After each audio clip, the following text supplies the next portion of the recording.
She called the most dangerous man she knew, because he was the only one who made her feel safe. 4 years. She kept her distance, kept it professional, kept herself convinced that what she felt every time Luca Moretti walked into a room was nothing more than gratitude, nothing more than loyalty, nothing more than the particular madness of working too close to a man like that for too long. Then Evan's hand connected with her face, and every wall she'd built came down in a single breath. Drop a comment below with the city you're watching from. I want to see how far this story has traveled. Hit like, subscribe, and don't you dare leave before the end. The rain came down hard that Tuesday in October, the kind of rain that didn't care about umbrellas or intentions or the careful plans people made to keep their lives intact. It came straight and cold and relentless, hammering the windows of the third-floor apartment on Caldwell Street where Serena Vale had lived for 2 years and which had stopped feeling like home sometime around last spring when she'd stopped being able to leave it without someone asking where she was going and when she'd be back, and who exactly she thought she was dressing like that for. She was standing at the kitchen counter when Evan came home. She heard his key in the lock and felt her shoulders rise before she could stop them. That was new. That involuntary flinch toward the sound of his key. Or maybe it wasn't new. Maybe she'd just gotten good at pretending it wasn't there. "You're still in that dress," Evan said. Not hello. Not how was your day. Just that. "You're still in that dress." Serena kept her back to him. She was pouring water into a glass, and she focused on that. The water, the glass, the simple mechanics of a simple task. Because if she turned around too fast, he'd read something into it, and she didn't have the energy tonight for whatever he'd read into it. "I just got home 20 minutes ago," she said. "Haven't changed yet. You've been wearing that since this morning."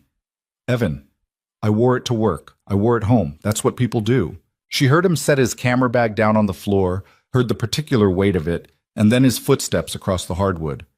He moved the way he'd always moved, quietly, deliberately. And there was a time when she'd found that quality in him appealing. Now it made the back of her neck prickle. "I saw you today," he said. She turned then. She couldn't help it. He was standing 5 feet away, still in his jacket, rain damp at the shoulders, his face arranged in that careful neutral expression that she had learned over the last year meant the opposite of neutral. "You saw me." Coming out of the Meridian building, with him. The Meridian building was where Moretti Group had its offices, where Serena had worked for 4 years, where she spent approximately 50 hours of every week. Luca Moretti was her employer, her boss, the man whose calendar she managed, whose contracts she coordinated, whose operational logistics she had spent 4 years becoming indispensable to. "I work there," she said. "I come out of that building every day." "You were laughing." She stared at him. "Evan, you were laughing with him, standing on the sidewalk. You touched his arm." The glass was still in her hand. She set it down carefully on the counter because she was suddenly aware of how much she wanted to throw it. And she was not that person. She had never been that person, and she wasn't going to become that person because of whatever this was turning into. "He said something funny," she said, and her voice was steady, and she was proud of that steadiness, even though every word felt like it was being dragged out of gravel. "I laughed. I touched his arm for approximately 1 second. He's my boss, Evan. That's it. That's the entire story." "That's not how it looked." "I don't know what to tell you about how it looked. I can only tell you what it was." "You never laughed like that with me." There it was. Under all the surveillance and the accusations and the carefully constructed architecture of suspicion, there was always that. The wounded center of it, the thing that made her feel guilty, even when she'd done nothing, even when she had examined her own conscience so many times that the examining had become its own kind of exhaustion. "We don't laugh much anymore," she said quietly. "I've noticed that too." Something shifted in his face. She'd learned to watch for that shift, the way his features would reorganize themselves when the wounded center got too close to the surface and the defensiveness came rushing up to cover it. "Because you're always somewhere else," he said. "Even when you're here, you're somewhere else." "Evan, I'm tired. I worked 11 hours today. Where were you Thursday night?" She blinked. "What?" "Thursday night. You said you were working late, but Marcus saw you at Calloway's, the bar on 5th. Marcus. She cataloged that. Marcus was Evan's friend from college, a quiet man with small eyes who'd always made her vaguely uneasy, and whom she now understood had been providing Evan with some kind of informal geographic surveillance of her movements. "I had drinks with Helena and Priya after we finished a proposal," she said. "They're my colleagues. You've met Helena. You didn't tell me." "I didn't think I needed to file a report." His jaw tightened. "Don't be like that." "I'm not being like anything. I went to a bar with 2 women I work with. We had 2 rounds and I was home by 10. You were out late yourself that night, as I recall, and I didn't ask you for a detailed accounting of your evening." "That's different." "How?" He didn't answer that. He never answered that because there was no answer to that wouldn't expose the basic unfairness of the entire architecture. The tracking app he'd installed on her phone 6 months ago, the browser history he checked, the way her friendships had quietly suffocated under the weight of his vigilance until Helena and Priya were really the only people she had left. And even those friendships existed only inside the walls of work. "You need to quit," he said. She felt the air leave the room. "Excuse me?" "Moretti, you need to quit. Get another job. One where you're not working 60 hours a week for some guy who—" "Don't." Her voice came out harder than she intended. "Don't finish that sentence." "Serena, I have worked for Luca Moretti for 4 years. I built that career. I earned that position. I'm not quitting because you saw me laugh on a sidewalk. It's not just the laugh. Then what is it? Tell me exactly what it is, because I'm standing here trying to understand what I've actually done wrong, and I cannot find it." His face changed again. Later, she would try to identify the exact moment it changed, try to pinpoint the thing that pushed him past whatever internal threshold he maintained between cruelty and the simulation of reason, but she couldn't find it. It happened fast. One second she was looking at his face, and the next second his hand was around her wrist. Not gentle. Not the kind of grip that could be explained away as urgency or frustration or the clumsy excess of emotion. His fingers closed around her wrist with specific, deliberate pressure, and he yanked her toward him, and something small and breakable inside her went absolutely quiet in the way that things go quiet right before something goes very wrong. "Evan," she said, and her voice surprised her. Calm, flat, the voice of someone operating on a frequency below panic. "You're not hearing me," he said. His face was close to hers now, and she could see the rain damp in his hair and the particular darkness in his eyes that she didn't have a name for but recognized. "You're hurting my wrist. I need you to hear me." "I hear you. Let go of my wrist." He didn't let go. He pulled harder, and she stumbled forward a step. And in the stumbling, she hit the edge of the counter, her hip, her elbow, and made an involuntary sound of pain, and she saw something flicker in his expression that might have been regret or might have been satisfaction, and she couldn't tell which, and the inability to tell which was perhaps the worst part of all of it. Then his other hand came up. She didn't see it coming. She should have. She'd been watching him for months, tracking his moods the way you track weather when you live somewhere prone to storms, and she should have seen it coming.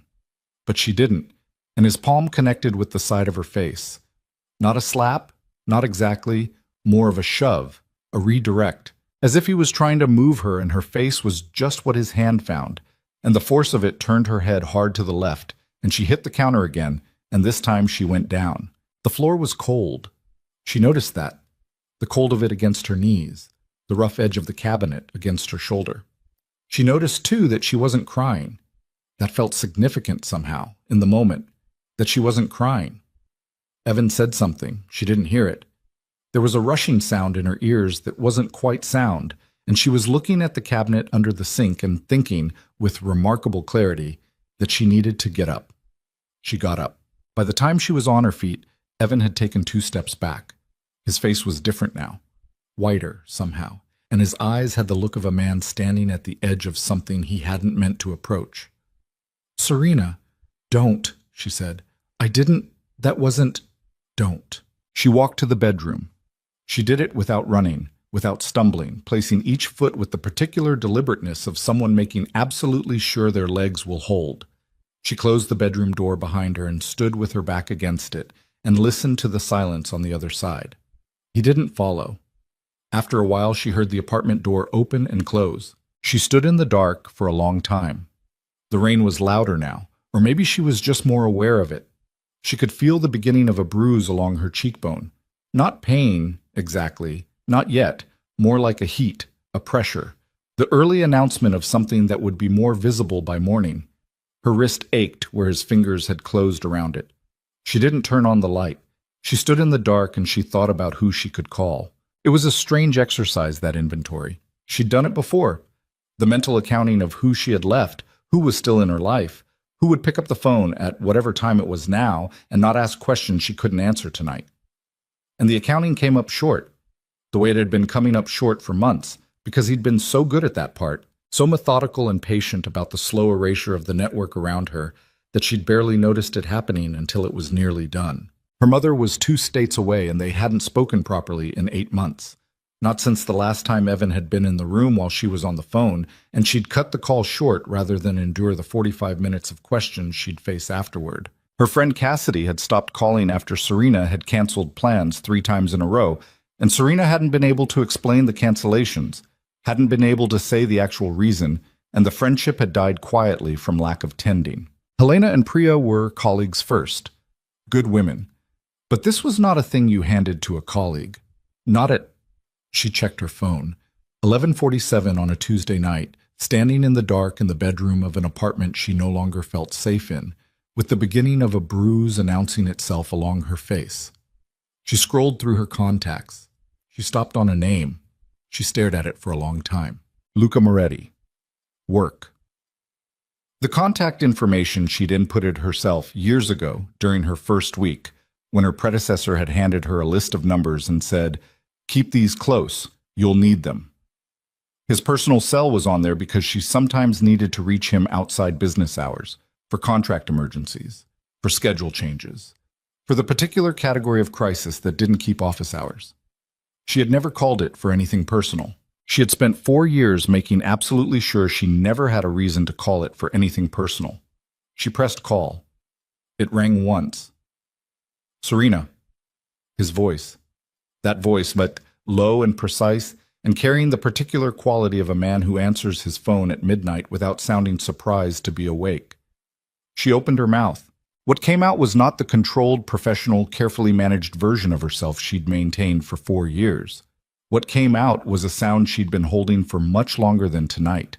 A sound that had nothing to do with Luca Moretti specifically, and everything to do with 4 years of keeping herself together, and the particular way that effort collapses when you finally let one sound through.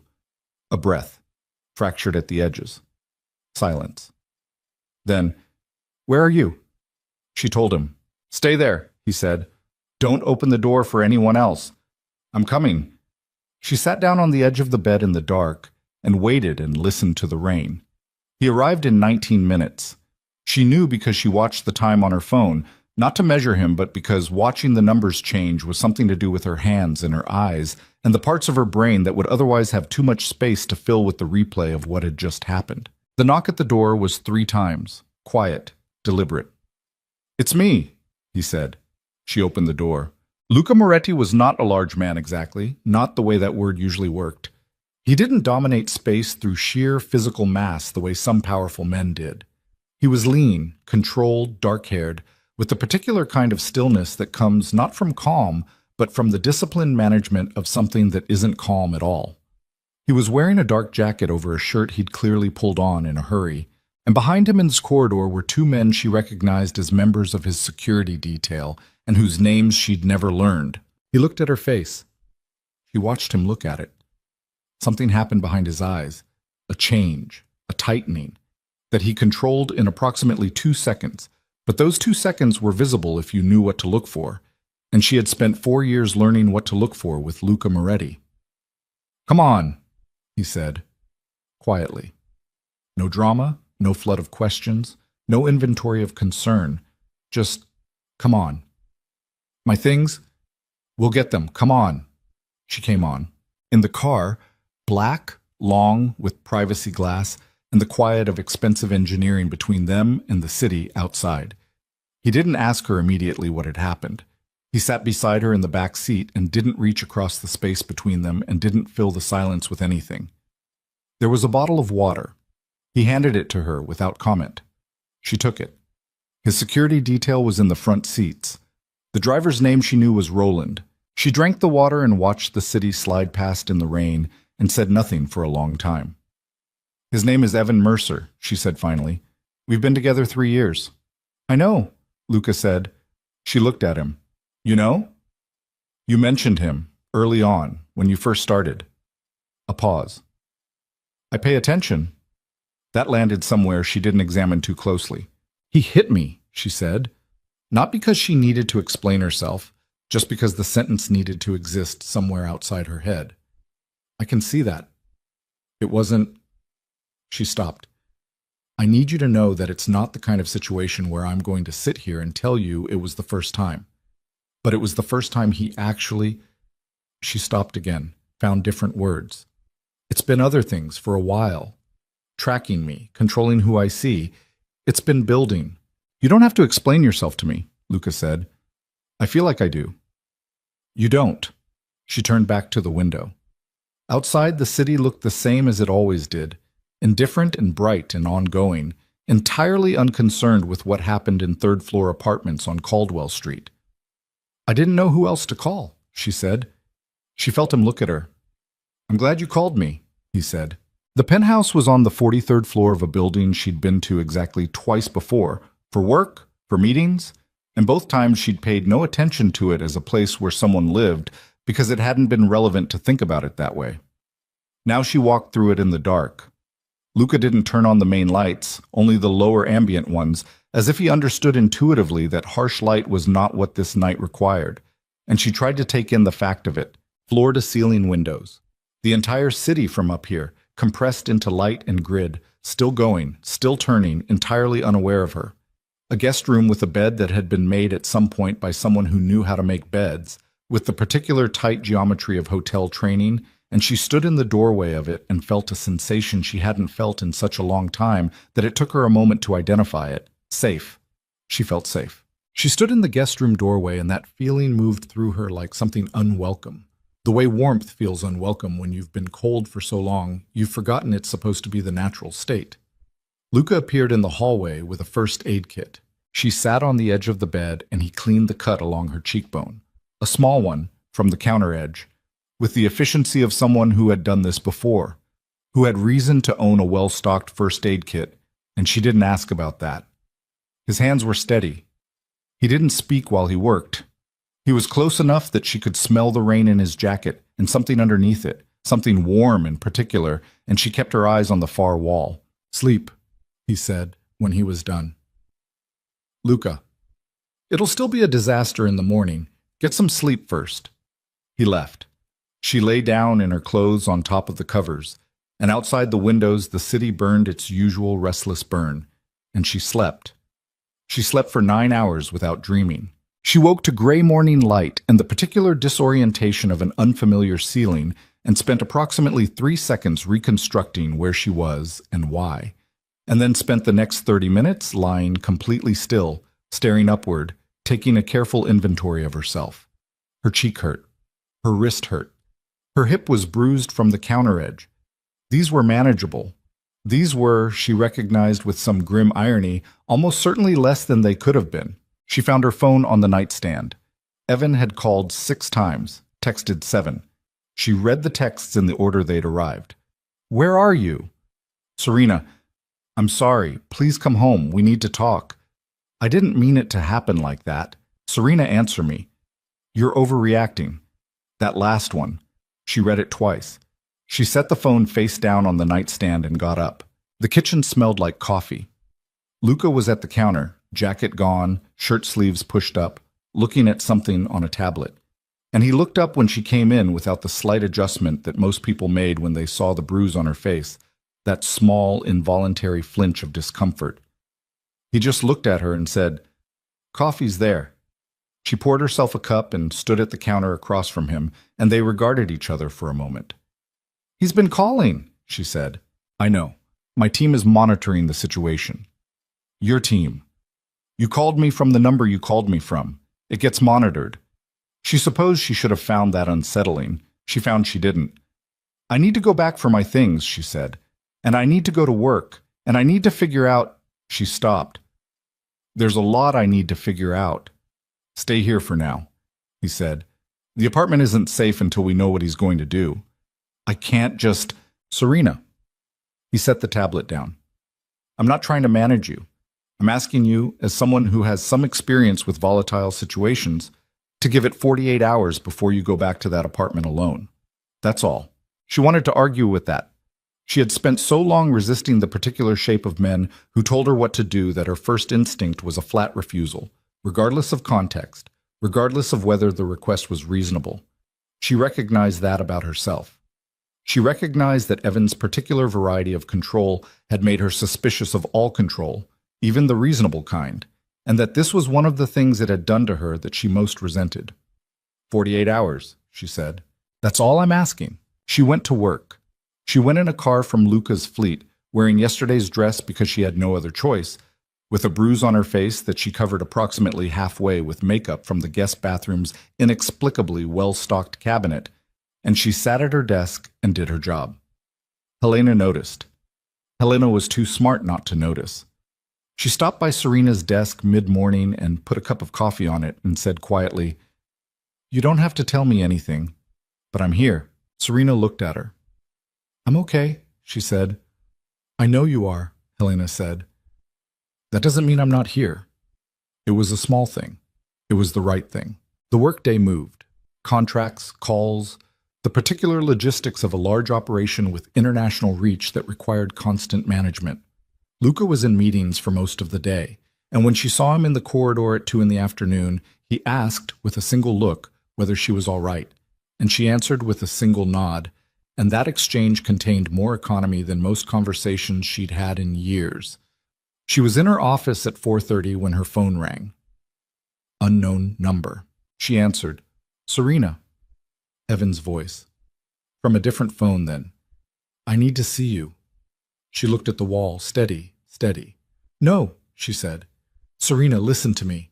"No, Evan, don't call me from other numbers. Don't come to my building. I need some time and space right now, and I need you to respect that."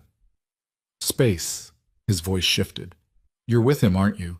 You're at his..." She hung up. She sat for a moment with the phone in her hand, and she noticed that her hand was entirely steady, and that felt like something. Not triumph, too small for that, but something, a data point, a small specific evidence that she was still herself. She went to find Luca. He was in his office, still in the meeting she'd scheduled for 4, but his PA flagged her through, and she stood in the doorway until he concluded the call and looked up. "He called from a different number," she said. "He thinks I'm here with you. He'll escalate." Luca's expression didn't change. "Probably. I need to be smarter about this than I've been about everything else." Something shifted at the edges of his composure. Not much, just enough to be visible. "You weren't stupid," he said. "You were in a situation that was designed to make you doubt your own intelligence. There's a difference." She looked at him for a moment. "I need a lawyer," she said, "and I need to understand what my options are. I have people. I can make calls tonight." "I'm not asking you to make calls. I'm asking you to tell me who to call." The distinction mattered. She could see that he understood the distinction. "Marcus Hale," he said. "Family law, but he handles abuse cases. His number is in the company directory." A pause. "He's good. He won't try to take over." She wrote the name down. That night, back in the penthouse, she still felt strange calling the penthouse. Still felt strange about all of it. She sat at the kitchen table with a glass of wine.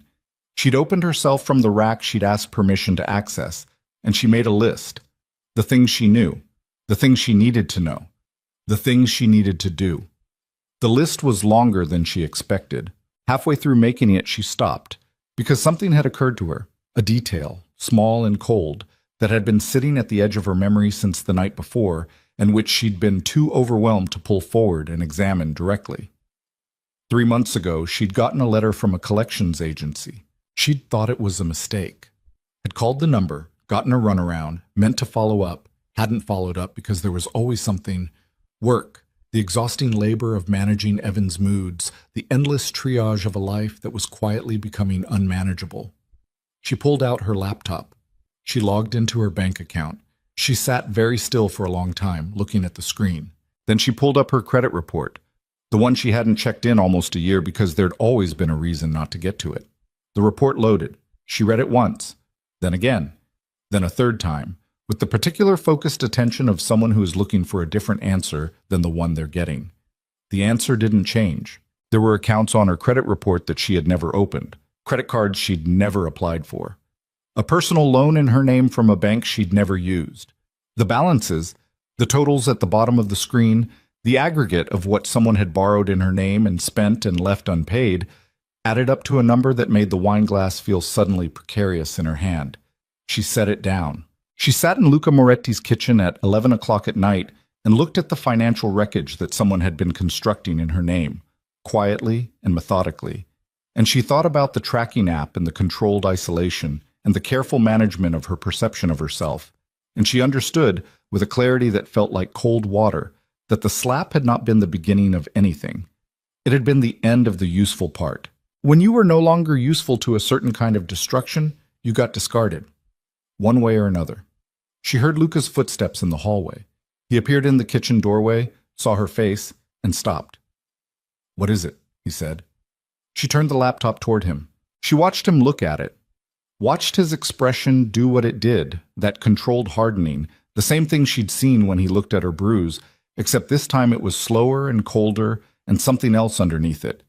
Something she might have called fury if she'd ever seen that particular expression on Luca Moretti's face before, which she hadn't, which told her something about the scale of what she was looking at. "How long?" he said. "I don't know yet. I need to go through everything." He pulled out the chair across from her and sat down. "Show me from the beginning," he said. And Serena, who had spent the last year learning to carry things alone, opened the first document and started from the beginning. Outside the 43rd floor windows, the city burned on, indifferent and ongoing and bright. And somewhere in it, Evan Mercer was in an apartment or a bar or wherever men like that went after they'd crossed the line they'd been approaching for months. And he had no idea. No idea that the woman he'd spent 3 years carefully dismantling had found the one crack in the architecture of her isolation. No idea what was coming. If you're watching this from another city, drop it in the comments. I want to see how far this story has traveled. Part 2 is coming, and what Serena finds in those documents will change everything she thought she understood about the man she trusted her life to. The documents spread across the kitchen table like an autopsy. Serena had printed everything. The credit report, the bank statement she'd pulled from 3 different institutions using account numbers she hadn't recognized as hers until 20 minutes ago. The collections notices she'd stored in a folder on her laptop under a label that said, "Deal with later," because there had always been something more urgent than dealing with later. Now later was here, sitting under the kitchen light at 11:40 at night, and it was worse than she'd imagined it would be. Luca read without speaking. He turned pages with the same economy he brought to everything. No wasted motion, no performance of reaction. But she was watching his jaw, and his jaw was doing something. "This account," he said, pointing, "the Meridian credit line, opened 14 months ago." "I never opened a Meridian credit account." "I know. I'm looking at the address on the application. It's your building, but the email on file is not yours." She leaned over. He was right. The email was a variation of her name, Serena.Vale92 instead of Serena Valework. Close enough to pass a casual glance, different enough to route all correspondence somewhere she'd never see. "He did this from my apartment," she said. "Not a question." Luca set the page down. "We don't know that yet. He lived there. He had access to my mail, my documents, my—" She stopped, pressed her fingers flat against the table. "My social security card is in a file box in the bedroom closet. Has been for 2 years. I never thought about it, because why would I think about it?" The silence between them had a specific weight now. "Serena. How much?" She pulled the summary page toward her. She'd been avoiding the summary page. "How much total?" He didn't tell her to look away. She looked. The number sat there in plain black type, unhurried, indifferent to the fact that it represented 2 years of someone quietly gutting her financial life while she slept beside him, while she cooked dinner across from him, while she defended him to Helena, who'd said once, carefully, that Evan seemed like a lot of work, and Serena had said he just has anxiety, he's getting better, he loves me. $63,412. In debt she hadn't made, in her name, accruing interest she'd be responsible for until she proved otherwise. She sat back in the chair. Luca watched her. "Say something," she said. I'm thinking. Say that then. I'm thinking, he said again, and this time it was different. Not a deflection, just the literal truth, and she could see it. The particular quality of his stillness when he was actually processing, rather than simply controlling the appearance of processing. Marcus Hale does criminal cases too, he said after a moment. Not just family law, identity theft, financial fraud. This is federal territory, Serena. This isn't a civil matter. I know what it is. I'm not explaining it to you. I'm telling you the path. She looked at him. You're very calm about this. Something crossed his face. No, he said. I'm not. It was the most direct thing he'd said to her in 4 years of working together, and it landed differently than she expected, and she didn't examine that. Not tonight, not with $63,000 in fraudulent debt sitting on the table between them. I need to sleep, she said. I need to sleep. And in the morning, I need to call Marcus Hale, and I need to start from the beginning and go through every single document in order, and I need to do that before Evan realizes that I found it. He doesn't know you found it. He will. He reads my behavior. He's been reading my behavior for 3 years. A pause. He's better at it than I gave him credit for. Luca said nothing to that, which was the right response. She went to bed. She did not sleep as cleanly as the night before. She lay in the dark and stared at the ceiling and did the math she'd been avoiding. Not the financial math, but the other kind. The math of how long. The math of when it had started. Whether the relationship itself had been the vehicle from the beginning, or whether it had started as something real and curdled, or whether she had simply been too busy being grateful someone wanted her to notice what the wanting actually looked like up close. She didn't resolve the math. She lay in the dark until the gray came back into the windows, and then she got up. Marcus Hale was in his office by 8:30. She knew because she called at 8:29, and he answered himself, no assistant, no voicemail, in a voice that said he was already 3 coffees into his morning. Luca called me last night, he said before she could introduce herself. I've been expecting you. She felt a small flicker of something she stamped out immediately. Luca had called him. Last night, after she'd gone to bed, Luca had made the call he'd told her she could make herself. She filed that, addressed it later. Then you know the broad outline, she said. I know what Luca knows, which is probably not everything. Tell me the rest. She told him. She was precise about it. Dates, account numbers, the timeline as best she could reconstruct it, the collection's notices, the email variation, the social security card in the closet. Marcus Hale listened without interrupting, which she appreciated, and when she finished, he was quiet for 3 seconds. You need to file a police report today, he said. Not tomorrow. Today. I'll meet you at the 7th precinct at noon. Don't touch any of the accounts. Don't close anything. Don't alert him that you know. We want the full picture before we make any moves that tip him off. He'll figure it out. He'll figure it out when we're ready for him to figure it out. Right now, you're ahead of him and you want to stay that way. She arrived at work at 9:15 with the coffee she'd made herself in Luca's kitchen, wearing a blazer she'd asked Helena to bring her the previous afternoon in a bag left at the building's front desk. No explanation. Helena had packed 3 outfits, 2 pairs of shoes, and a note that said, "Call me when you can." No rush, and Serena had held that note for longer than made practical sense. Luca was already in his office. She could see him through the glass partition, on the phone, his back half turned to the door, and she sat at her desk and did her job with the focused attention of someone who needed something to be normal for a few hours before noon. At 10:45, her desk phone rang. She looked at the caller ID, Building Security, downstairs. Ms. Vale, said the security guard, whose name she knew was Dimitri, there's a gentleman here asking for you, says his name is Evan Mercer. She felt the coffee turn to something colder in her stomach. Don't let him up, she said, and don't tell him what floor I'm on. He says he knows what floor you're on. I understand. Don't let him up anyway. She hung up. She sat for a moment. Then she walked to Luca's office and knocked twice and opened the door without waiting. He was off the phone. He looked at her face and said, What? He's downstairs. Luca's expression did the thing. Controlled, efficient, the visible management of something that was not calm. He reached for his desk phone. 2 calls, both short. When he was done, he said, Roland will take you to the precinct. Leave now. Use the service elevator. I'll deal with downstairs. You don't have to... Serena. His voice was even. Let me handle it. What are you going to say to him? Nothing worth repeating. A pause. Go. She went. She heard later from Roland that Evan had been escorted off the property and informed that any further attempt to access the building would result in trespassing charges.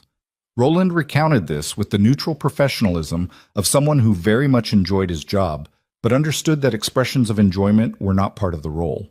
At the 7th Precinct, Marcus Hale was already there when she arrived. He was a compact man in his 50s with reading glasses pushed up on his forehead and the particular patience of someone who had spent decades navigating institutions that were not always interested in moving quickly. He shook her hand and didn't make any visible acknowledgement of the bruise, which was fading to yellow at the edges now. The detective assigned to them was a woman named Okafor. She had short, natural hair and eyes that didn't perform sympathy but contained something steadier and more useful, the quality of someone who had heard many things and remained functional. She set a recorder on the table and said, "Start wherever you want to start." Serena started 2 years ago, with the first collections notice. She talked for an hour and 40 minutes. Okafor asked questions that were precise and occasionally uncomfortable. Were there any joint accounts, any legitimate shared finances, any point at which Serena had knowingly given Evan access to her financial information? Serena answered all of them honestly, including the ones that made her look less careful than she'd like. "The tracking app," Okafor said. "Did you consent to it?" "No." "You didn't install it yourself at any point, under any circumstances?" "No." "And you discovered it how?" "He told me it was there, during an argument. He said it like it was reasonable." Okafor wrote something. "When was this?" 6 months ago." "Did you remove it?" A pause. "No." Okafor looked at her, not with judgment, just with the particular attention of someone cataloging a detail. "He said if I removed it, he'd see that too, and it would mean I had something to hide, and I was—" Serena stopped, looked at the table, looked up. "I was trying to manage the situation. I thought I could manage it." "You were trying to stay safe," Marcus Hale said. "That too." Okafor kept writing. The police report took 2 more hours. When it was done, Okafor set her pen down and said, "Based on what you've described, we're looking at identity theft, financial fraud, and potentially stalking, depending on what the phone records show. The DA's office will need time to review, but this is strong." She looked at Serena directly. "The physical assault. Is there documentation? Medical records? Photographs?" "I took photographs last night. My cheekbone and my wrist. Timestamp on the photos?" "Yes." "Forward them to me. We can add the assault charge." She paused. "Miss Vale, this man has your address, your daily routine, your social network, and a financial motive to prevent you from pursuing charges. I want you to take that seriously." "I'm taking it seriously." "Where are you staying?" Serena gave Luca's building address. She watched Okafor register the address and not comment on it, which was its own kind of comment. She was back at the office by 4. The afternoon had gone strange and overlong, the way afternoons did when too much had happened in them, and she sat at her desk for 20 minutes doing nothing, which was something she almost never did. And then she pulled up the contract she'd been working on before all of this and finished it because the contract still existed and still needed to be finished, and work was the one thing in her life right now that made simple, linear sense. Luca came by at 5:30. He stopped at her desk, didn't lean against it, didn't invade the space, just stood at a professional distance that he'd always maintained with her, more carefully than she'd sometimes noticed. "How did it go?" "Police report is filed. Detective Okafor. Marcus Hale says she's good." "She is." "You know her?" "By reputation." Serena looked at him. "Luca, did you call Marcus last night after I went to bed?" A beat. "Yes." "I told you I would call him." "I know." "Then why—" "Because it was 11 at night and you'd just had one of the worst evenings of your life, and I wanted him to be ready when you called in the morning. That's all." He held her gaze. "If that was the wrong call, tell me, and I won't do it again." She held the look for a moment longer than necessary. "It wasn't the wrong call," she said. "But don't do it again." He nodded once. He walked away. She watched him walk away, and then she turned back to her screen and thought about the particular difficulty of accepting help from someone who was better at reading her needs than she'd become at naming them herself. And she thought about how much she resented that difficulty. And she thought about how much of the resentment was actually about Evan, and how much was about Luca, and how much was about the woman she'd been before either of them. And she didn't arrive at any clean answer. The next 3 days moved differently. Slower in some ways, faster in others. Marcus Hale's office sent over a forensic accountant, a quiet woman named Dr. Reyes, who wore the same gray blazer every day. Serena saw her, and who had the gift of making financial devastation feel like a solvable equation. Dr. Reyes spent 12 hours going through Serena's records and produced a document that mapped the fraud with the kind of specificity that made it real in a different way. Not emotionally real, which Serena had already processed, but legally real, time-stamped and verified and organized in the language that systems understood. The fraud had started not 14 months ago, as the first account suggested, but 22 months ago. 2 months into the relationship. Serena sat with that. She sat with it for a long time in the small conference room where Marcus had set up operations, and she didn't say anything for several minutes. And neither did Marcus or Dr. Reyes, because they understood the geometry of what that meant. That the early days, the good days, the days she still held somewhere in herself as the genuine article, had been concurrent with the beginning of the dismantling. "Was any of it real?" she said finally. Not quite a question. "That's not a determination I can make," Marcus said. "I know." She straightened. "Move on." On the 4th day, Evan found out. She didn't know precisely how he found out. Later, she'd learn it was a call from one of the fraudulent credit card companies, a customer service representative who'd tried to verify an account and triggered an alert that went to the email Evan controlled, which then sent him a notification about activity on the account, which told him that someone was pulling the thread. The sequence was frustrating and mundane, and felt insultingly small as the mechanism for what happened next. What happened next was that Evan called her from a third phone number she didn't recognize at 7 in the evening while she was at the kitchen table in the penthouse going through document scans, and this time when she answered, his voice was different. Not wounded, not defensive, not performing. Cold. "You went to the police," he said. She felt her pulse shift but kept her voice level. "Yes." "You're making a mistake." "I found the accounts, Evan." Silence on his end. She could hear him breathing, and she focused on that, the sound of his breath, the pace of it, because that told her more than the words. "Those accounts are a misunderstanding," he said. $63,000 is a misunderstanding. "I was going to pay it back, all of it." "With what?" "Serena, with what money? From what income?" "Because I've been looking at these accounts for 4 days and I cannot find a single payment toward any of them. Not one, in 22 months. The breathing changed. She heard it change. "You've been going through everything," he said. "Yes." "How long have you been planning this?" The question landed oddly, as if she were the one who had been planning something, as if the architecture of harm here were a matter of perspective. "I'm not planning anything," she said, and her voice was very steady. "I'm responding to what I found. You're at his place, aren't you?" "Not a question." "You went to him with this." "I'm handling my own situation." "You've been in his building for 4 days. You think I don't know that?" She looked at the window, the city outside, the 43 floors of distance between her and the street. "Evan," she said, "don't do anything that makes this worse for you. For me." He laughed, and the laugh was the most frightening thing she'd heard from him yet, because it had no performance in it. It was genuine. "You've already decided, haven't you? This whole thing is already decided. You just needed something to hang it on." "I found $63,000 of fraudulent debt in my name. I didn't need to find anything. You handed me everything I needed." "I'll tell them it was consensual," he said. "I'll tell them you gave me permission, joint finances. We were building a life together. It's your word against mine."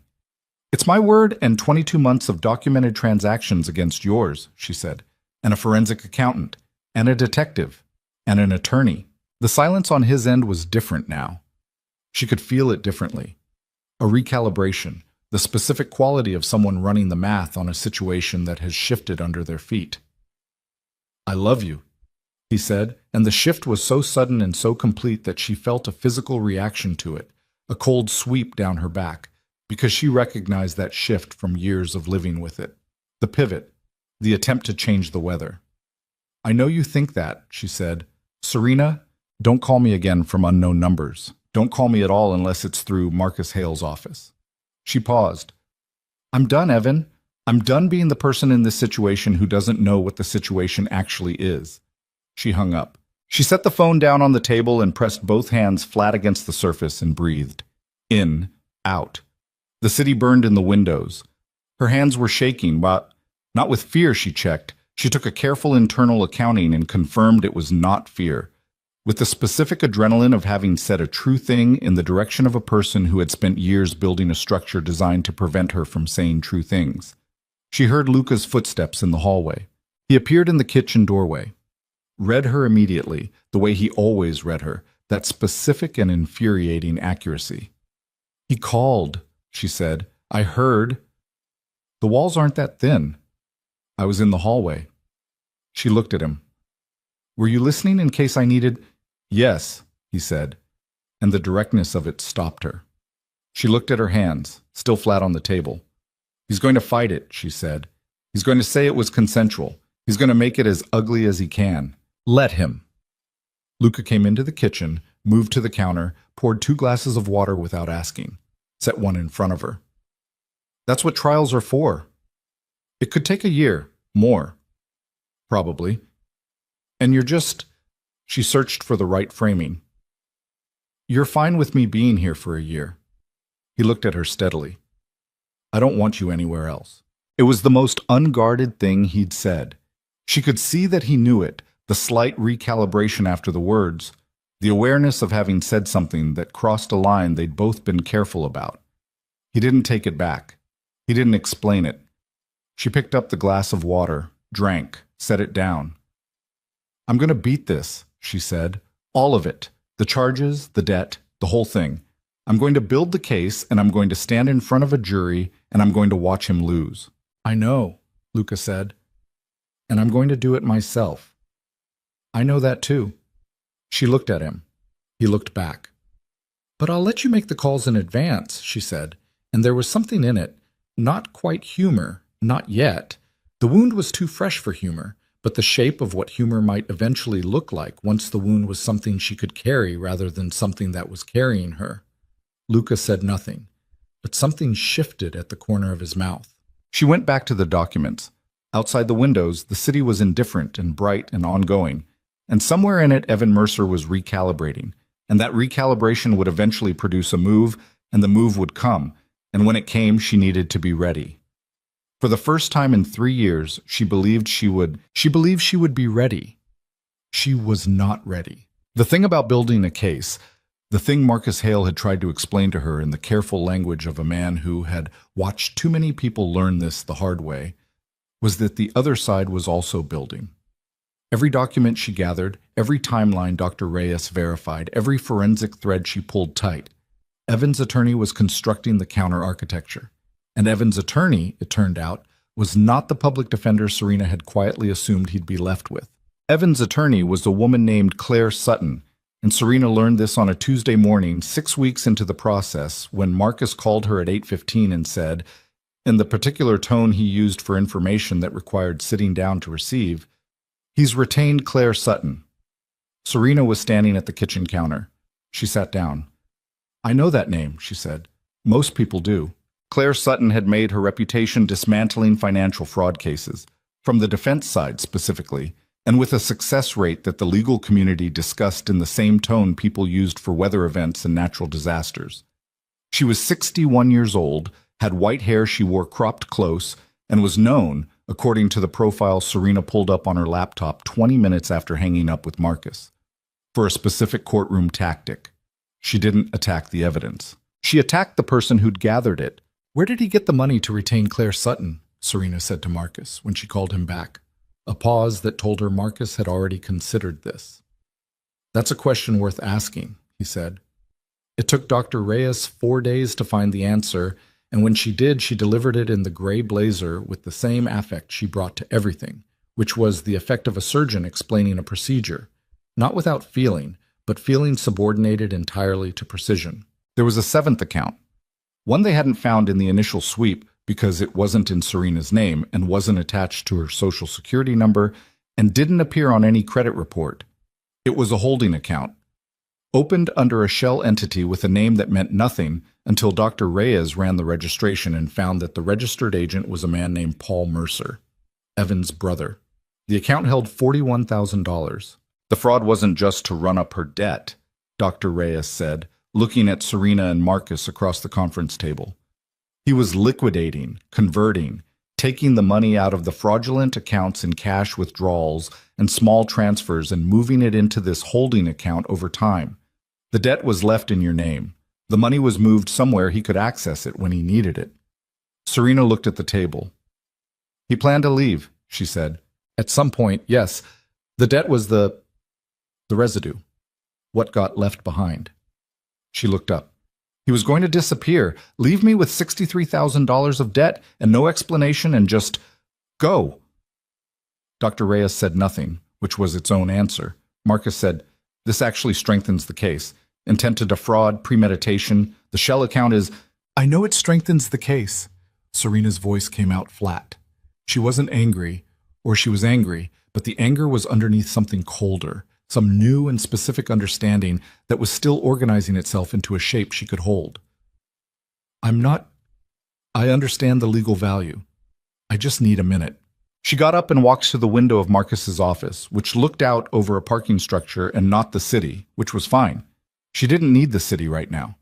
She stood at the window and she thought about the version of herself who had believed, even after finding the accounts, even after filing the police report, even in the first hours of understanding the scale of it, that there had been something real at the foundation, that whatever the fraud was, the relationship had been separate from it, that she had been loved, even badly, even destructively, but loved. She stood at the window and she let that version of herself finish dying. It didn't take as long as she expected. She turned around. "What do we do about Claire Sutton?" she said. Marcus folded his hands on the table. "We prepare for her. We document everything. We make sure every piece of evidence is so clean she can't find a fingerprint on it. And if she goes after me personally, she will go after you personally. That's her approach. She'll suggest you're vindictive, that you're using the legal system as a weapon in a failed relationship, that the financial access was consensual or at minimum ambiguous." He met her eyes. "We prepare for that too." "What does that preparation look like?" "It looks like you on the stand being completely unshakable." She held his gaze. "I can do that." "I know you can," he said. "I've been watching you for 6 weeks." The next month was the month she became someone she hadn't been before. She didn't frame it that way at the time. At the time, it simply felt like work. The grinding, unglamorous, relentless work of building something that couldn't be broken.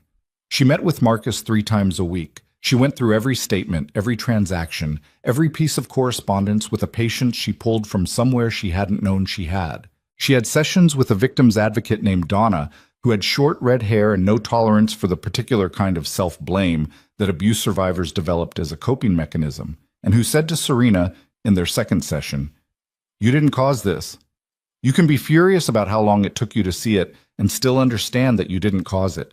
Both things are true." Serena said, "I know that intellectually." Donna said, "Work on knowing it in your chest. That's where it matters, in a courtroom." She worked on knowing it in her chest. She was working on knowing it in her chest on the morning that Luca appeared in the doorway of the living room at 7:45 on a Wednesday and said with no preamble, "There's something you need to know." She looked up from the document she was reviewing. Something in his face, the specific quality of the stillness, the set of it, made her set the document down. "Sit down," she said. Not because she needed him to sit, but because if she was about to hear something bad, she needed the architecture of the conversation to be controlled. He sat. He set a phone on the table between them. His phone, open to something she had to lean forward to read. It was a text exchange. She read the contact name first, Claire Sutton. She looked up at him. "Read it," he said. She read it.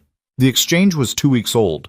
Sutton's first message said, "Your name has come up in this matter. We should talk before it becomes an issue." Luca's response was not there.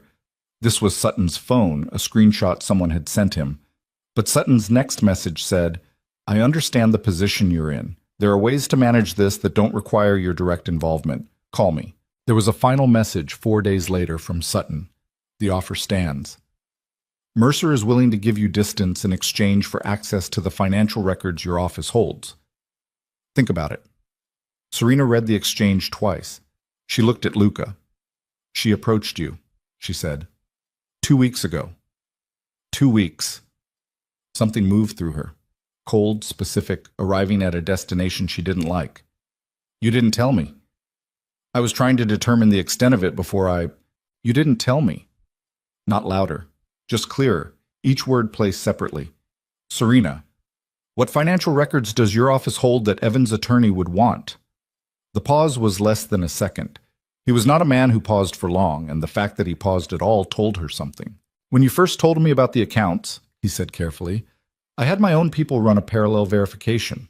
My financial team, independent of Dr. Reyes.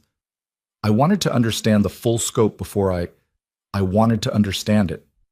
She stared at him. You ran your own investigation, she said. A verification. Into my finances. Into the fraud affecting you, yes. Without telling me. Without telling you, he said, because you were in the early stages of processing a significant trauma, and I didn't want to add, don't. Her voice came out with an edge she hadn't intended and didn't retract. Don't make it about protecting me. You had my financial records examined without my knowledge or permission. And now those records, your copies, the copies your team made, are something Evan's attorney knows about and is trying to access. She won't access them. That's not the point. I know. The point is that you did this without telling me. The point is that I am standing in front of a jury in... She checked the calendar in her head. 11 weeks, and I am going to be presented as a woman who has been controlled and surveilled and had her autonomy systematically stripped by a man who thought he knew what was best for her, and now I find out that another man who I trusted... She stopped. The silence was very complete. Luca was looking at her with an expression she had never seen on his face before, or rather she had seen the components of it separately. The restraint, the awareness, the particular gravity he carried, but never assembled like this, never in combination, never directed at her with this specific and undefended clarity. You're right, he said. She hadn't expected that. She'd expected justification, or the soft variety of justification that sounded like explanation, and the absence of it disarmed her in a way she resented. I did what I do, he said. I gather information. I act on it. I make decisions inside situations that involve people I care about without asking those people whether they want me making decisions. It's a thing I do. It's a problem. He held her gaze. I'm sorry. She looked at him for a long moment. The records your team has, she said. I need them. All of them. Everything your people found that Marcus and Dr. Reyes might not have. I'll have them transferred by end of day. And I need to know if Sutton makes contact again. Immediately. And I need you to understand... She stopped. Reorganized. This case is mine. The decisions in it are mine. Your job is the security perimeter and the apartment I'm staying in the name of a good forensic accountant, which I've already used. Your job is not to investigate on my behalf without my knowledge. Understood, he said. I mean it. I know you mean it. I know you mean... She picked up the document she'd set down and then put it back down because she couldn't read it right now. The words were there, but the processing wasn't. How did you get Sutton's screenshot? She said. I have a source. In her office? He said nothing, which was its own answer. She thought about asking more and decided not to. There were categories of Luca Moretti's operational life that she had spent 4 years professionally adjacent to and deliberately uninvestigated, and she was going to continue that policy because she needed the energy she had for the war in front of her and not for the one beside her. She took the documents to Marcus that afternoon. Marcus read through Luca's team's findings with the focused speed of a man who processed legal documents the way other people processed oxygen, and when he was done, he set the stack down and looked at her with an expression she didn't immediately read. There's something in here, he said. What? He turned 3 pages back, pointed. She leaned over and read. The record was a transaction log from one of the fraudulent accounts, one they'd already cataloged, but Luca's team had cross-referenced it with something Dr. Reyes hadn't thought to check. The account that had received the wire transfers wasn't the Paul Mercer Shell account. Not all of them. 4 transfers totaling $9,000 had gone somewhere else. The receiving account was registered to a woman named Dana Willows. Serena didn't know that name. She said so. Marcus turned another page. A photograph, printed, from what source she didn't ask, of a woman in her 30s with dark hair and a face that was pleasant and unremarkable in the way of someone who had never been the main character of anything. She's been seeing Evan for approximately 2 years, Marcus said, overlapping entirely with your relationship. The room was very quiet. He was funding her, Serena said. Partially, yes. With my money. With the money he took in your name? Yes. She sat back in her chair. She looked at the ceiling. She thought about the math she'd done in the dark, in the guest room of Luca's penthouse, in the early days. The math about whether any of it had been real. She thought about the conclusion she'd reached standing at Marcus's parking structure window, the quiet death of the version of herself that needed it to have been real. She had thought she'd finished that, had thought she'd done the work of it. She had not finished it. Because there was a difference, she understood now, between knowing that something was a transaction and knowing that you had been, specifically, the transaction. That while she was managing his calendar and defending him to Helena and lying in the dark trying to figure out what she was doing wrong, he was wiring her money borrowed fraudulently in her name, to another woman. Had been doing it for 2 years. Had been doing it from the beginning. The cold that moved through her now was a different kind than before. Not the cold of shock, the cold of something final. Does Sutton know we have this? She said. She shouldn't, but she will. Once we file the amended charges, when do we file? I want another 72 hours to verify the Dana Willows connection fully. Make sure it's airtight before we put it in front of the DA. 72 hours, she said. Fine. She stood up. She picked up her bag. She looked at Marcus. He's not going to take a deal, she said. Is he? Marcus considered his answer. Sutton's approach, going after you personally, trying to access Moretti's records, suggests he's planning to fight. He thinks he can make you look unreliable enough that the jury has reasonable doubt. He thinks he still knows how I work, she said. Probably. She thought about that, about the specific confidence of a man who had spent 3 years mapping her psychology, cataloging her reactions, learning the precise coordinates of her self-doubt, and who was now planning to use that map in a courtroom.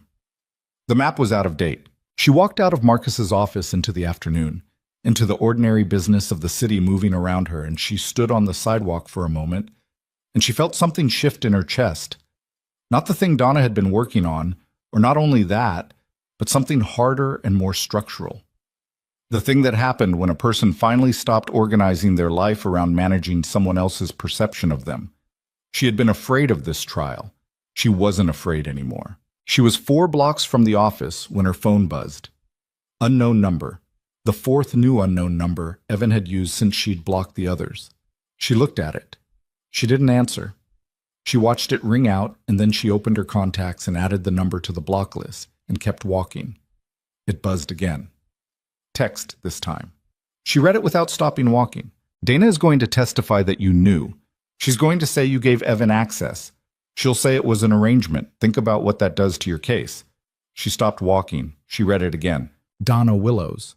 Who Evan had been funding with Serena's stolen money, who was now apparently willing to stand in a courtroom and provide a false account that would reframe the entire case, transform Serena from victim to willing participant, from the person who had been defrauded to the person who had constructed the fraud. She stood on the sidewalk with people moving around her, and she thought, with clarity that surprised her with its temperature, about what it meant that he had planned for this. That Dana Willows was not a last resort, but a preparation. That somewhere in the last months, while Serena was building her case brick by careful brick, Evan had been building his, and his included a witness who would look at a jury and lie to a jury, and Serena would have no way to stop her unless she found something first. She called Marcus from the sidewalk. He has a witness, she said when he picked up. Dana Willows. He's going to put her on the stand to say the financial access was consensual. That I knew.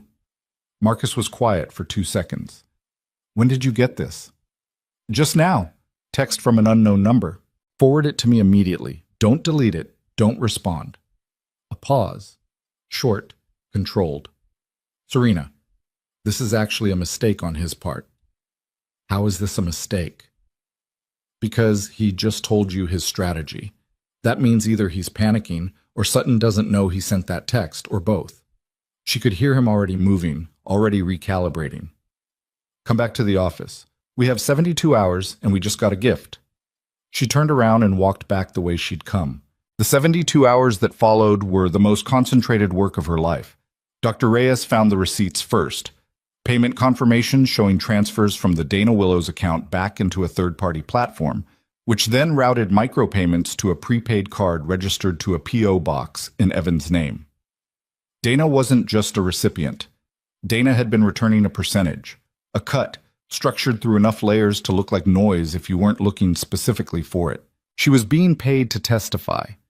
Marcus took that to the DA's office on a Thursday afternoon. Serena sat in the waiting area of the district attorney's building on a plastic chair and drank bad coffee and waited.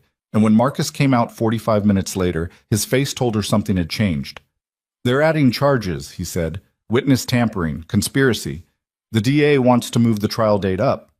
Up to when? 3 weeks. She absorbed that. 3 weeks instead of 11. 3 weeks to be unshakable. Okay, she said. Serena, I said okay. He looked at her for a moment with the expression she'd seen on his face only a few times before, something close to admiration, though he was too professional to name it. Okay, he said. The trial began on a Monday in January, when the city was iron gray and cold, the kind of cold that came in under doors and lived in your back and made everything feel harder than it was. Serena wore a charcoal suit she'd bought herself, alone, on a Saturday afternoon 2 weeks prior, had walked into the store and stood in front of mirrors until she found the thing that said exactly what she needed it to say, which was not victim and not aggressor, but something in the clean, unbothered middle, something that said, I am here, I know what happened, and I am not afraid of any of you. She wore it into the courthouse with her shoulders level and her hands still. The prosecution's opening was methodical, precise. The assistant DA was a lean man in his 40s named Carver, who had the particular courtroom quality of someone who trusted the evidence more than his own performance, and Serena appreciated that about him. The restraint, the confidence of not overselling. He laid the timeline, the accounts, the transfers, the shell entity. Dana Willows, 22 months of documented, forensically verified fraud. Claire Sutton's opening was something else entirely. She stood at the podium with the economy of someone who had no excess moves in her arsenal, and she looked at the jury with the white-haired authority of a woman who had been in more courtrooms than most of the people in the room, and she said, in a voice that was almost conversational, what you're going to hear over the next several days is the story of a relationship that ended badly, and the story of one of the parties in that relationship deciding to use the legal system to finish what the breakup started. Serena's jaw was level. She had practiced this.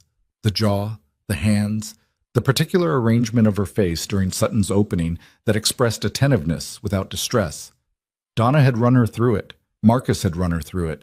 She had sat in front of a mirror and practiced being looked at. You're going to hear words like fraud and identity theft, Sutton continued. What you're not going to hear, because the prosecution doesn't want you to think about it, is that Serena Vale was a sophisticated professional woman who shared her financial life with a partner she claimed to love, and who is now, after the relationship failed on its own terms, characterizing that shared financial access as criminal. The jury was watching. 12 faces, some attentive, some carefully neutral, one woman in the second row whose expression Serena couldn't read and spent too much energy trying to read for the first 2 days. The first witness was Dr. Reyes. She wore the gray blazer. She sat in the stand with the precision of a surgeon and walked Carver through 22 months of documented fraud with the patience of someone explaining arithmetic to a classroom. Every account, every transfer, every date, the forensic methodology, the shell entity, the Paul Mercer registration, the $9,000 routed to Dana Willows. Sutton cross-examined for 2 hours. It was, Serena thought, like watching someone try to cut water. Sutton came at the methodology, the software, the potential for error in digital forensic reconstruction. She was technically sophisticated and clearly had her own expert waiting. But Dr. Reyes answered every question with the same flat, consistent precision, and by the end of the cross, Sutton had made no visible dent. The second day was harder. The second day was Serena. She walked to the stand and sat down and looked at the room, at Carver, at the jury, at Evan across the room in his suit, looking at her with an expression she had spent enough time studying to know was performed. And she said her name and her occupation for the record, and she answered Carver's questions. She answered all of them. The early days of the relationship, the first signs she'd missed, the tracking app, the isolation from her network, the collections notice she hadn't followed up on, the night in October when his hand had connected with her face. Carver asked her to describe what she'd found when she pulled her credit report. She described it, number by number, account by account, 22 months backward through the careful dismantling of her financial identity. "How did you feel," Carver asked, "when you understood the full scope of what had been done?" She looked at the jury. She thought about what Donna had said, know it in your chest, and she found it, the actual thing, not the performance of it. "Like I'd been living in a house someone had been quietly burning down from the basement for 2 years," she said, "and I'd been upstairs the whole time wondering why it kept getting harder to breathe." The woman in the second row blinked, then Sutton stood up. The cross-examination took 3 hours and 20 minutes across 2 sessions, with a lunch break in the middle during which Serena sat in a conference room with Marcus and drank water and said almost nothing, and Marcus said almost nothing back because he understood that she didn't need strategy right now. She needed quiet. Sutton was precise and relentless and patient. She established that Serena had a key to the apartment where Evan lived for part of the relationship. She established that Serena had been present in the same apartment as the file box containing her Social Security card on numerous occasions. She established that Serena had not checked her credit report in over a year prior to the discovery. She asked whether Serena had ever given Evan access to her email. Serena said no. Sutton asked whether Evan had ever used Serena's laptop. Serena said yes. Sutton asked whether Serena had ever been present when he used her laptop. Serena said yes. "And you never saw him access financial accounts?" "No." "In 2 years of cohabitation, you never once observed him using your laptop to access financial institutions in your name?" "That's correct."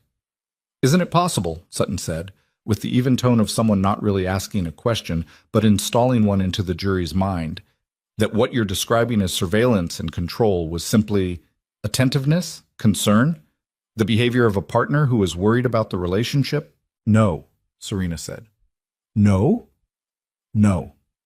Tracking someone's location without consent isn't attentiveness. Cutting someone off from their support network isn't concern. And opening fraudulent accounts in someone's name isn't love, Ms. Sutton. I understand that framing those things as ambiguous is your job, but I was there, and they weren't ambiguous." Sutton let a beat pass. "Ms. Vale, isn't it true that you are currently residing in the home of Luca Moretti, your employer?" The room temperature changed. "Yes," Serena said, "have been residing there for approximately 3 months." "Yes." "And Mr. Moretti's company conducted its own financial investigation into the accounts in question, independent of law enforcement." "I'm aware of that." "Did you authorize that investigation?" A pause. 1 beat.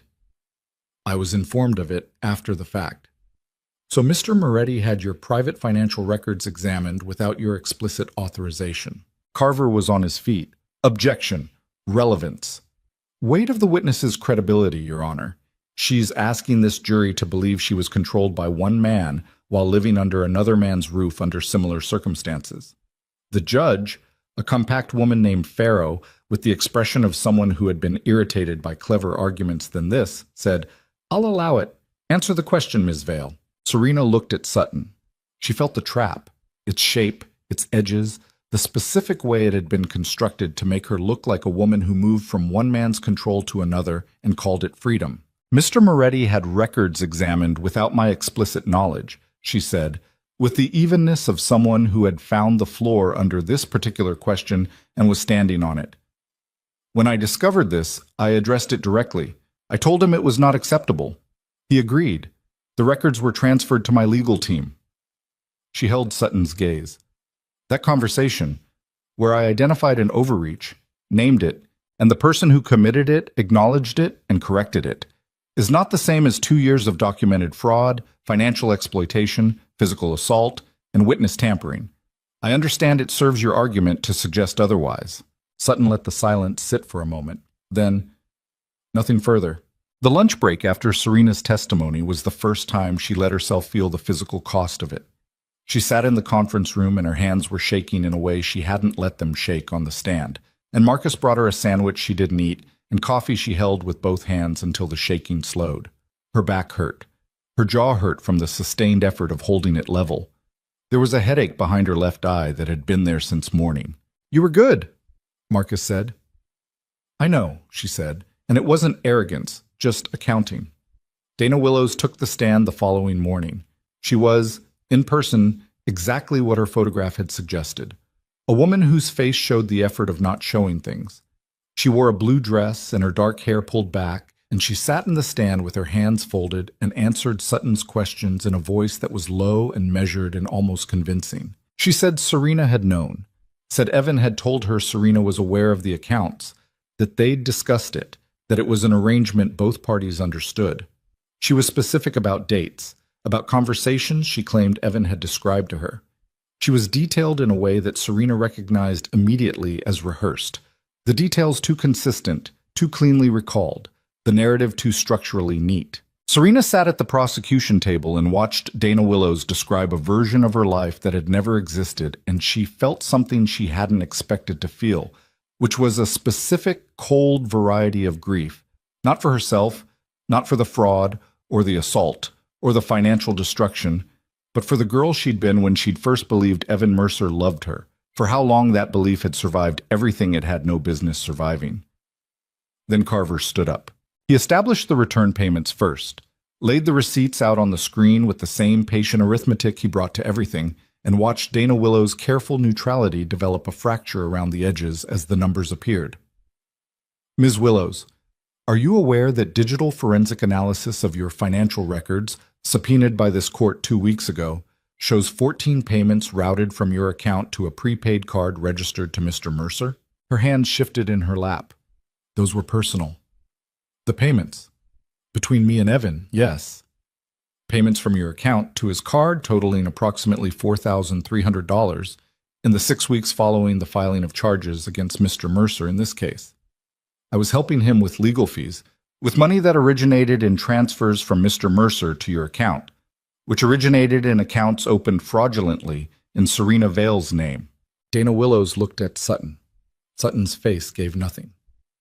"Ms. Willows," Carver said, and his voice had dropped a register, "are you currently under investigation for witness tampering?"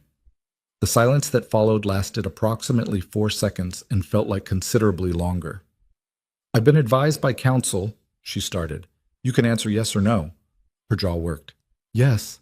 The fracture in the room was audible, not a sound exactly, but a pressure shift, the way certain silences have a texture.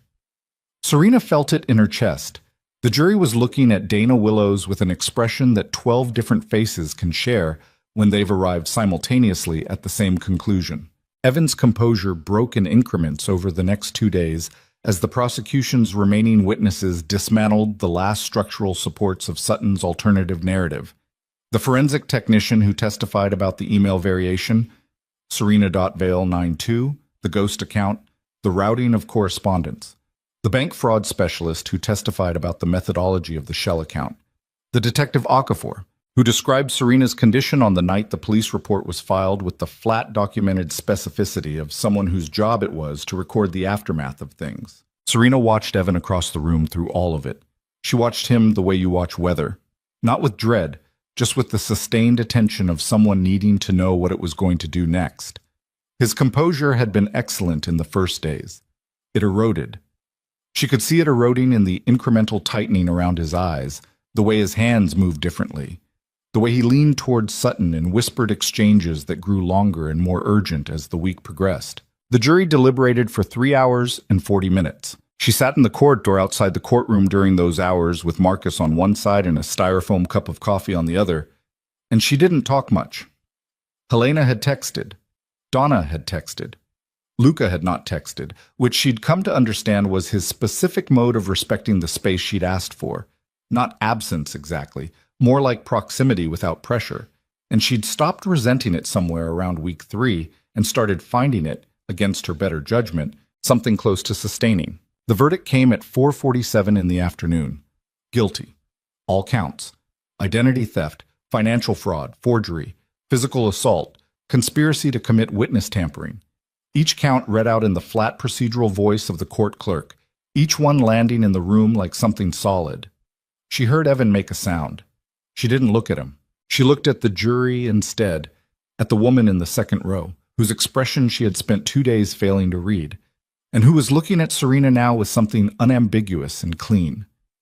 Outside the courthouse, the air was bitter and gray, and she stood on the front steps with her charcoal suit and her still hands, and she breathed it in. Marcus was on his phone. People moved past. The city was indifferent, as cities always were, already going about its ongoing business. She thought about calling someone. Didn't. Just stood there for a minute, breathing cold air, feeling the strange, specific weight of a thing that has been finished. Then her phone buzzed. She looked at the screen. Unknown number again, but the text itself was only 4 words, and she read it twice before the meaning of it reached her fully, before the cold that moved through her was not relief, but something else entirely. Something that undid the last 3 hours in a single, "He's out." 4 words, no punctuation, no name. But she knew the number. It was Marcus's emergency line, the one he'd given her at the start of all this, with the specific instruction that she would only ever receive a text from it if something required immediate action. She stood on the courthouse steps in the bitter January air and read those 4 words and felt the verdict. 3 hours and 47 minutes of jury deliberation, guilty on all counts, the clean procedural weight of it, dissolve into something colder and less finished than she'd believed it was going to be. Marcus was at her shoulder in under a minute. His phone was already at his ear. "When?" he said into it. "How?" A pause. "Get me the transport log." She looked at him. "Courthouse transfer," he said, covering the phone. They were moving him to county processing. The vehicle was in an accident on the Harmon overpass. Single car, rear collision. He walked away from it. He walked away. 40 minutes ago. She stood completely still for a moment. The cold moved through the charcoal suit like it wasn't there. Around her, the city continued its indifferent business. A cab moving through an intersection, a woman walking fast with a paper bag, 2 men in construction vests talking over a barrier, and none of it had any idea that the thing she'd spent 5 months building and standing in front of and refusing to be dismantled by had just produced a verdict that a man had already walked away from. "Serena," Marcus's voice, "we need to move." She moved. Roland was at the curb in under 4 minutes. She didn't ask how he knew. She got in the car and Marcus got in beside her, and Roland pulled into traffic with the particular efficiency of someone who had been briefed and was already working. Luca's voice came through the car speaker without her calling him. Roland had connected it. "I know," she said before he could speak. "The building is secure," he said. "My team has the perimeter. Okafor has a BOLO out. Marshals are coordinating. Where are you?" "In the car." "Come here." She looked out the window at the gray city moving past. "No." A beat. "Serena, I'm not spending this in your apartment. I'm not. I did that. I did the hiding. I did the waiting for it to be over." Her voice was level. She was proud of the level. "I need to know what he's going to do, and I need to be somewhere I can think. You can think here. I can think better when I'm not protected quite so completely." The silence on the speaker had a quality she recognized. The specific quality of Luca Moretti deciding not to say a thing he'd decided to say. "Marcus is with you," he said finally. "Marcus is with me. I want Roland to stay on you." "Roland can stay on me." Another pause. "The marshals will want you in a secure location. The marshals can recommend. They can't require." She looked at the speaker as if she could look at him through it. "I'll call you when there's something to call about." She hung up, or rather she nodded at Roland, who disconnected the call, and she sat back in the seat and looked at the gray sky above the buildings and thought about what Evan Mercer did when his plans collapsed. She had 3 years of data on this. The tracking, the isolation, the fraud. None of it had been impulsive. All of it had been constructed over time with a patience that she'd mistaken for love, and which she now understood was simply the patience of someone for whom the outcome was worth the wait. Evan didn't act in rage. He acted in calculation, which meant he had a next move. She called Okafor directly. He hasn't made contact with any known numbers, Okafor said, without preamble. We're covering the apartment on Caldwell, his brother's address, Dana Willows' last known. We have his financial picture, so the account his brother held is frozen. The prepaid card is under watch. He has limited access to cash. He has 40 minutes on us, Serena said. I know. He's not going to run. He's not that kind of angry. She looked out the window. He came out of a traffic accident, and the first thing he did was not run. He's going to come for something. We're taking that seriously, Okafor said. Are you taking it seriously enough to have someone on Helena Marsh?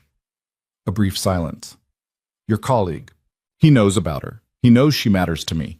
He's been watching my network for 3 years. He knows who's still in it. A pause. And Donna Reyes. My advocate.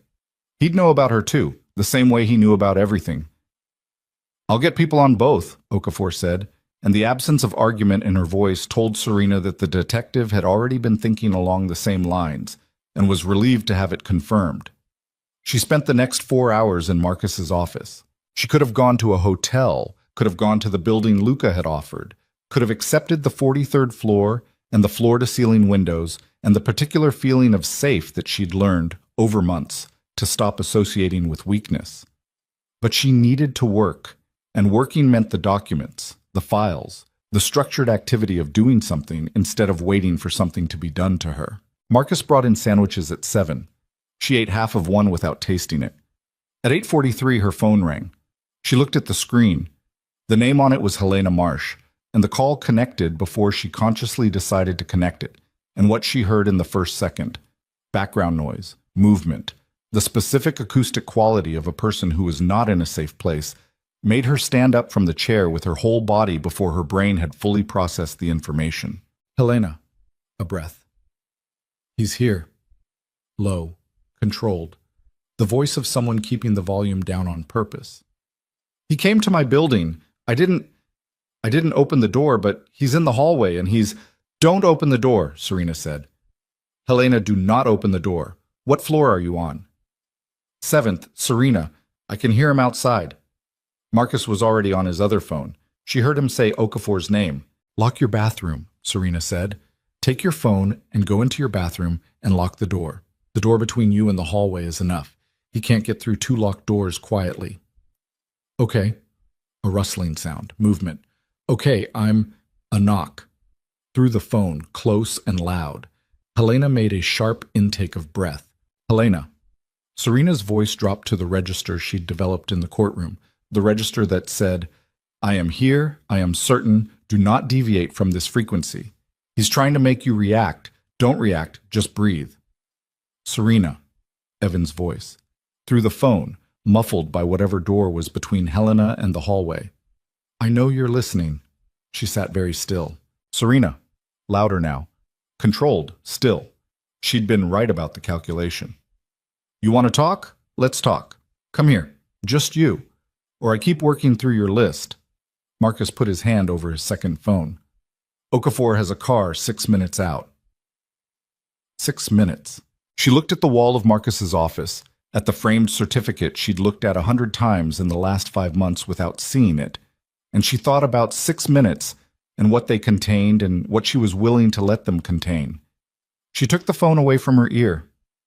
Marcus, she said, where's the address? Serena. Helena's building. Give me the address. No. He said it with the flat authority of someone who understood exactly what was being asked and exactly why it was not acceptable. No, Okafor is 6 minutes out. You are going to stay in this office. He's going to keep going down the list, she said. He told me that. He's going to keep going down the list until someone opens a door. She looked at Marcus. Helena won't, but he's going to keep going, and there are other people on the list, and not all of them are as steady as Helena. You are not the solution to this situation. I'm the only variable he's accounting for. He doesn't care about Marshall's or Okafor's team. He's done the math, and he's decided that the exposure is worth it if he gets to... She stopped. Finished the sentence differently. If he gets to reframe this. In his head, showing up here, making me come to him, that's not losing. That's the last move of someone who has decided that the ending he gets is better than the one he's currently looking at. Marcus stared at her. 6 minutes, he said. Drive me there, she said. I'll be in the car until Okafor arrives, but I need to be there. He drove her there.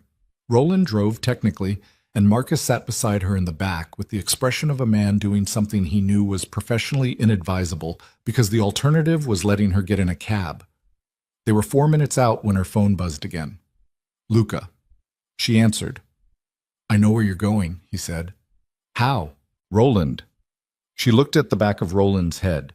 Roland's expression, visible in the rear view, was the expression of a man who had made a judgment call and was at peace with it. I'm not going inside, she said to Luca. I'm going to be in the car until... He came out of a collision, and his first move was to find the people who matter to you, Luca said, and his voice had a quality in it she hadn't heard before. Not anger, not the controlled management of anger, something rawer and more unguarded than that. Serena, please tell me you understand what that means about what he's willing to do. I understand completely, she said. That's why I'm going. A silence. My team is 2 minutes behind you, he said. She closed her eyes briefly.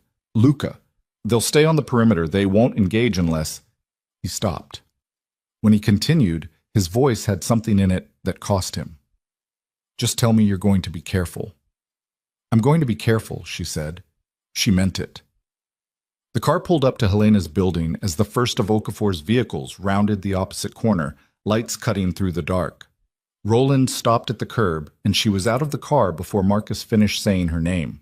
The building's lobby was empty. The elevator was open. She took the stairs. She came out on the 7th floor, and the hallway was empty except for Evan. He was standing outside Helena's door, jacket dark, hair that same rain damp she'd last seen in October when all of this had been, still, technically manageable. He turned when the stairwell door opened. He looked at her with an expression she'd never seen on his face before, and she cataloged it in the second she had before she had to speak. Something stripped of performance, stripped of the particular management he'd always applied to how he presented himself to her. Something underneath all of that, which was simply tired. He was tired. She was tired. You came, he said. Helena goes back to her apartment unharmed, she said. That's the only sentence that matters right now. I wasn't going to... I know what you were going to do. You were going to knock until she reacted, or someone else on the floor called building security, or you got what you actually came for, which was this. She gestured between them. Me. Out of the building I was in. On your terms. He looked at her for a long moment. You sound different. I am different. Since when? Since October, she said. Since I sat on the floor of our kitchen and decided I was done being the person in situations who doesn't know what the situation actually is. Something moved through his face, not guilt. She'd given up expecting guilt from him somewhere around month 2 of building the case. Something more like recognition, like a man looking at the distance between what he'd anticipated and what he was actually standing in front of. The verdict doesn't hold, he said. Sutton's filing the appeal tonight. Evan. She has grounds. The forensic methodology, the way they subpoenaed Dana's records. They're a procedural. Evan. Her voice was quiet and absolutely level. Stop. He stopped. You're standing in a hallway you don't live in, she said, outside the door of a woman who has nothing to do with anything between us. And there are federal marshals in the stairwell behind me, and they are waiting for me to take one step back. She held his gaze. You have one choice right now, just one. And it's not about me, and it's not about the appeal, and it's not about any version of this story where you get to reframe the ending. His jaw tightened. I loved you. I know you believe that. I did. Whatever else happened, I did. She looked at him. She looked at him the way she'd learned to look at difficult things, without flinching, without rushing to look away, but also without letting the looking become more than it was. I know the part you felt was real, she said. That doesn't change the 22 months. That doesn't change the $63,000. That doesn't change Helena standing in her bathroom right now with her heart going 150 beats a minute because you decided her fear was a useful tool. She paused. The part that was real and the part that was destruction can both be true. I've had 5 months to understand that. You're going to have a lot longer. His hands, at his sides, opened and closed once. Behind her she heard the stairwell door. Mr. Mercer, Okafor's voice. Steady, professional, the voice of someone who had been doing this long enough that adrenaline had become background noise. Step away from the door and put your hands where I can see them. Serena didn't move.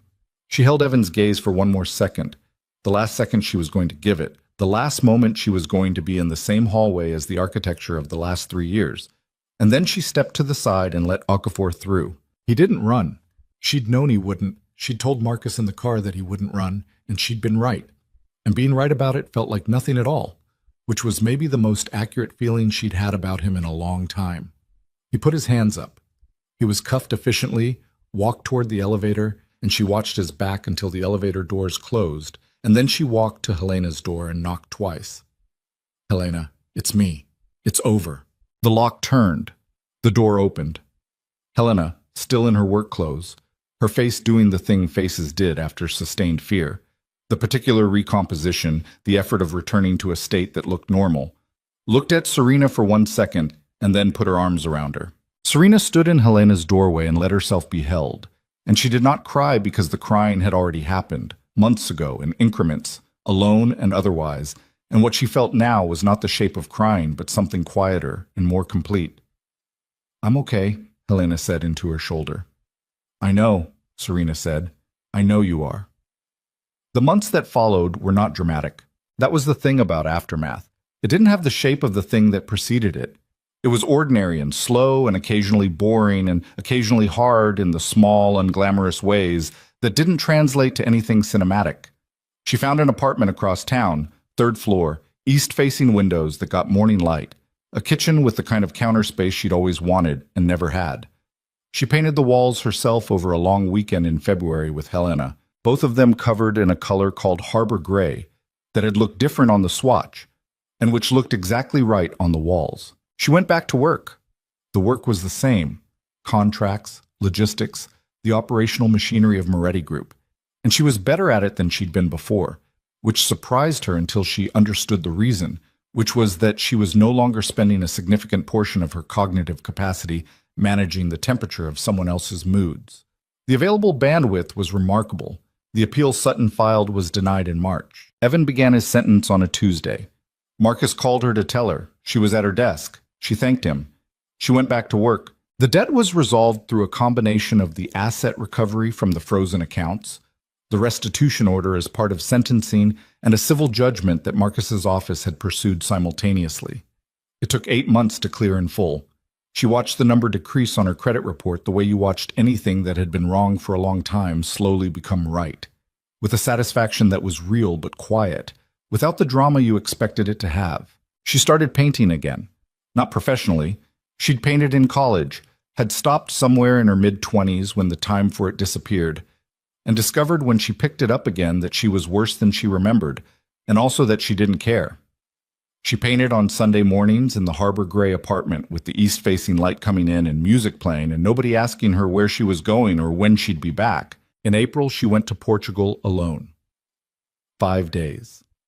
She walked along the coast of Cascais and ate grilled fish at a table outside and read a novel she'd been meaning to read for 2 years and slept 8 hours every night in a small hotel room with the window cracked. She brought back a ceramic piece she found in a market, rough-edged, uneven, the particular beauty of something made by hand without trying too hard to be beautiful, and put it on the kitchen windowsill where it caught the morning light. She was better. She was herself again. Or rather, she was a version of herself that had the same essential architecture as the woman before, but had been stress-tested in ways that changed the material. Not harder, exactly. More honest about where the weight was and where it wasn't. She thought about Luca occasionally. She thought about him the way she thought about all the things that had existed in the acute phase of the crisis, with gratitude that was real and complicated and not something she was in a hurry to act on. She saw him at work every day. They were, still and again, professional, careful. They had the same 4 years of working history and the additional layer of what the last year had been, and both of those things sat between them with the density of things that had been lived. He didn't push. He had never pushed. That was still, she thought, the most accurate thing she knew about him.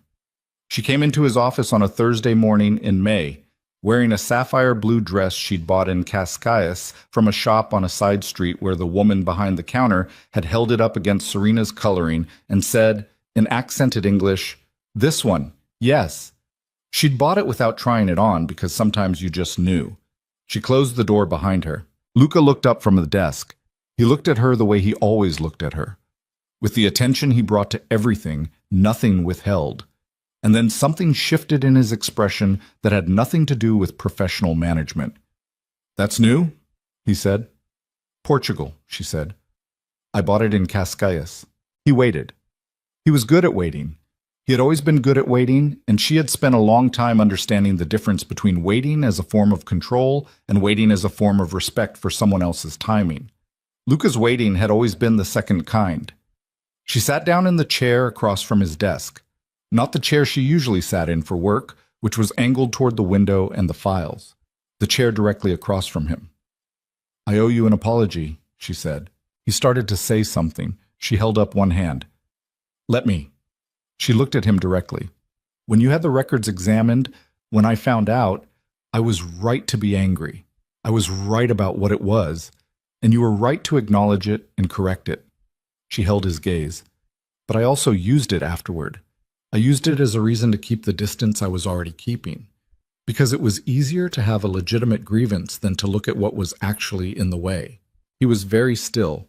The particular stillness. "What was actually in the way?" he said. "I didn't trust myself," she said.